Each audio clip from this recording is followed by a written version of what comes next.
This is the new 2025 Nissan Kicks, and it's a tiny little SUV at a shockingly affordable price point. The new Nissan Kicks starts at just $23,000, and even this upscale SR model is still way under $30,000, which is pretty reasonable for a brand new SUV. Today, I'm going to review the new Nissan Kicks and show you all of its quirks and features.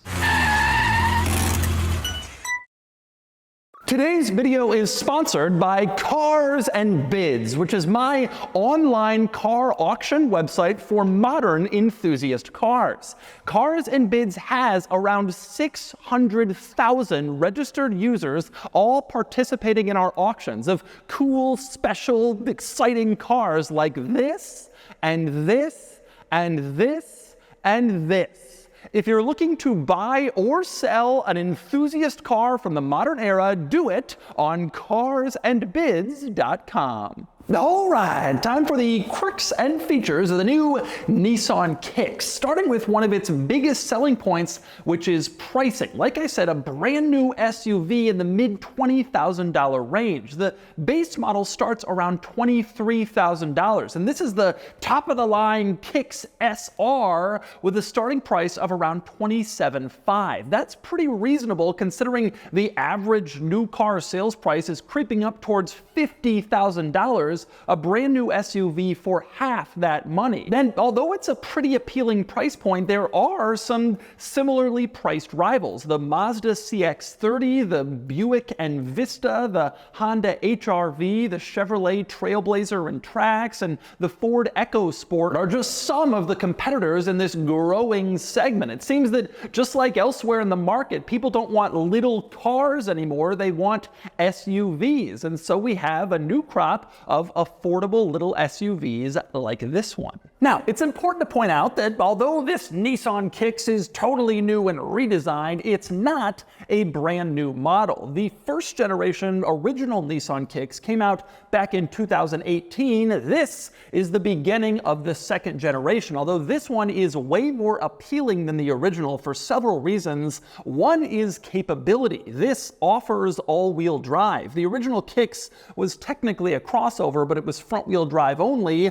All-wheel drive adds some extra security in colder climates and bad weather, and this new Nissan Kicks has 1.5 inches more ground clearance than the outgoing model for additional capability. It's also just quirkier and more appealing. The exterior styling is a little funkier and a little more exciting just overall. From various different angles, it's just a little less generic and a little more fun than the outgoing Nissan Kicks. Plus, this particular one has some rather quirky touches, like 3-spoke wheels, as you can see.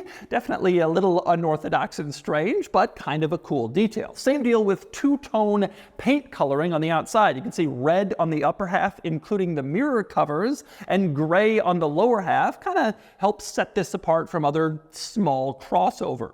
And there are some cool little touches on the outside that help to add some character, like how Kicks is printed on the mirror support. You can see it here. That's on both doors, driver and passenger. It looks pretty cool. You also have Kicks sort of hidden in the D pillar on the rear side of the car. You wouldn't really notice it unless you look closely, but it's there, sort of a hidden Easter egg. And I like the look of the taillights. You can see 3 sort of horizontal bars in the taillights, kind of a cool and distinctive look. And that's mirrored up front where you have 3 horizontal bars in the running lights and the headlights, which again gives it sort of a special appearance you might not expect for a car in this segment at this price point.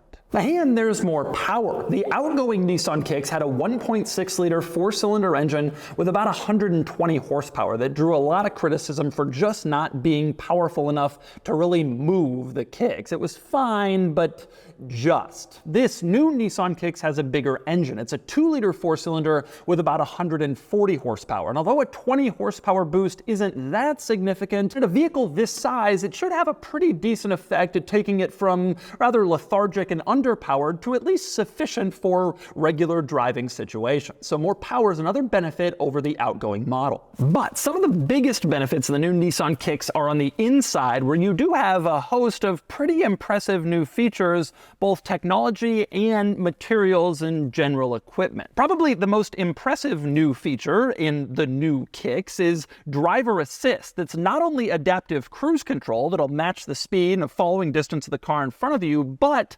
also automated steering. So you're going around curves, especially on the freeway, the Kicks will steer for you, and you just have to sort of pay attention and rest your hand on the wheel. You don't often see that feature at this price point, but the Kicks offers it in this top-level SR trim. And you can configure the Kicks driver assist features with this rather quirky little button, a car with sort of blue circles around it. That's the driver assist Pro Pilot Assist button that lets you adjust the different safety systems, and it goes beyond just auto steering. This also has blind spot monitoring and forward collision alert that'll beep at you to let you know if you're getting close to the car in front. And another nice benefit in the new Kicks is up on the ceiling, where you have a panoramic sunroof. Again, not a standard feature, but it's included in this SR model, and it's a pretty nice luxury touch that you don't even see in some luxury SUVs. Same goes for the climate control adjustment panel. Not something you usually think about, but here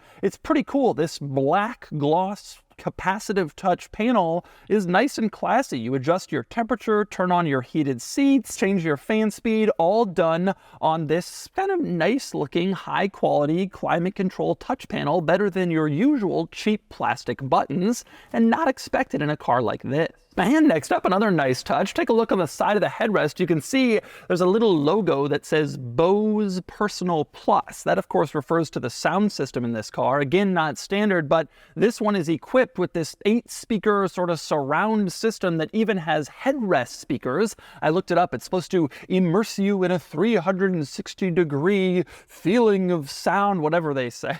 But it is a nice touch, again, especially in a car in this segment, and that also goes for the material on the seat itself. You can see partial leather, partial cloth in the center, but it looks nice with this sort of fading red pattern and contrast stitching. You can see both gray and red stitching on the seat and also over on the door panel. And speaking of the door panel, you have some more surprisingly nice materials over here. Soft touch, it looks good, and you even have this brushed sort of aluminum look trim around the window switches, which adds to a surprisingly high quality feel in this relatively affordable car. And beyond all the materials and some of the features, another great benefit is the technology in the screens in the new Nissan Kicks. You can see the center screen is surprisingly large. It's 12.3 inches. Again, that's optional. The standard Kicks has like a 7-inch screen, but this bigger one has a lot of nice features, including a surprisingly good backup camera technology. You have the regular rear camera, but also top-down backup camera, which you don't always see at this price point. And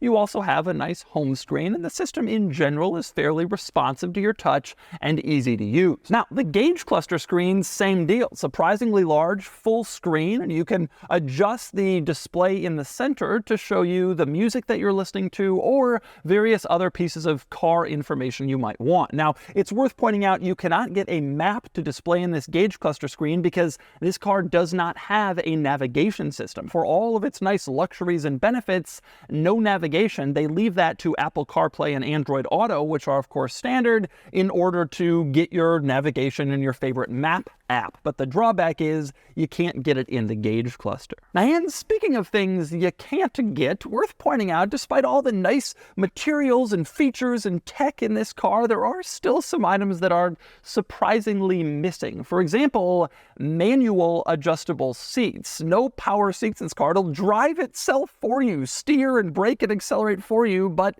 you have to manually adjust the seats with no power function. Same deal with the steering wheel, manual adjusting steering wheel. And you also don't get a home link garage door transmitter where you can just press a button and open your garage door. You still got to have the old-fashioned garage door opener. Not a huge deal, but surprising that they missed some of that stuff that's considered fairly basic on most modern luxury cars. Well, they have some features in here that are not fairly basic on most modern luxury cars, but those are the priorities that they chose, and I guess they figure people would rather have some of the stuff they offer instead of some of those items. By the way, one other interesting thing I want to point out up front, two quirky controls. One, these buttons directly above the gauge cluster screen, these adjust the screen brightness, which is actually a pretty good idea. In a lot of cars, you got to go into some menu that you can't figure out to adjust the brightness. Here, it's just buttons exactly where you'd expect it to be to change the screen brightness. I like how easy that is to use. Also rather quirky, this button next to the gear selector that says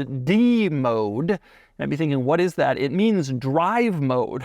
For some reason, they didn't give themselves enough space to write drive mode, so instead you just have D mode, and you can choose between sort of regular, sport, eco, and a snow mode. Those are your different D modes. And next up, we move on to the back seat in the new Kicks, where you have some of the same nice materials that you had up front. In fact, surprisingly so. Back here, you still have the same leather and cloth sort of combo on the seats, as you can see, with this red trim in the seat center that looks pretty cool. You also have the contrast stitching, just like you did up front, gray and red contrast on the black, which looks pretty good. And it's the same deal on the door panel. Again, you have this nice material, this nice stitching, it looks good, and you have this brushed aluminum trim around the window switch. They didn't really cheap out the back of this car compared to the front, which is a nice surprise, again, especially for a car in this segment at this price point. You have all the same good stuff back here that you have up there. And one other nice item worth noting, you have power ports back here, two different USB-C ports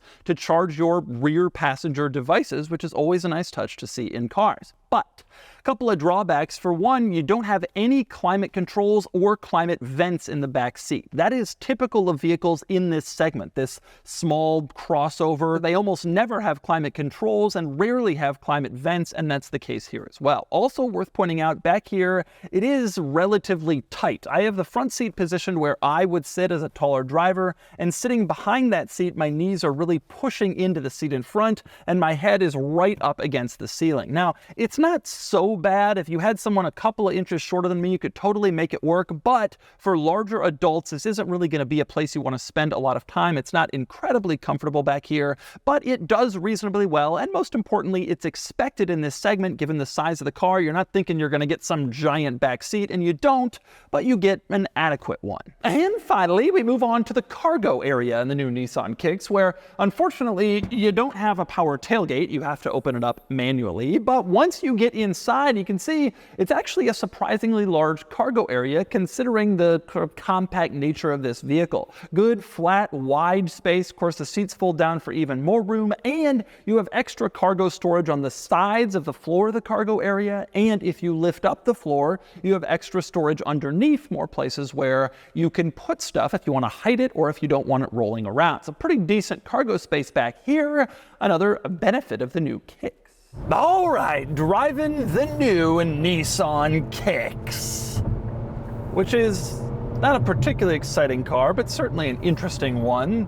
This segment of relatively affordable little crossovers has kind of exploded recently with the Mazda CX-30 and the Buick Envista and the Chevy Trailblazer and et cetera, et cetera. People have kind of given up on the little hatchbacks like the Honda Fit and cars like that, and they're really trending in the direction of, hey, we want to spend similar money, but we want an SUV. And so it's interesting to see this because the price point is pretty desirable considering all that this offers. Let's talk driving experience. Nissan is really touting the fact that this car has a lot more power than the outgoing Kicks, which was kind of perpetually criticized in reviews for being underpowered. Nonetheless, this car is not exactly fast, and you wouldn't want to buy it thinking that it's anything other than, you know, an acceptable amount of power, a sufficient amount. You can get on the freeway, you can merge, you can keep up with traffic, you can pass. You're not going to be doing anything quickly, and you're certainly not going to be having fun doing it. And when you're all in, you're flooring it and going all the way up, there's a lot of noise happening and not an enormous amount of speed and power even from there. Now, one interesting thing is steering is surprisingly direct. It's it's responsive, more responsive than I was expecting. But I wouldn't say that handling is particularly good. It's definitely soft. It's tuned more for comfort than anything else.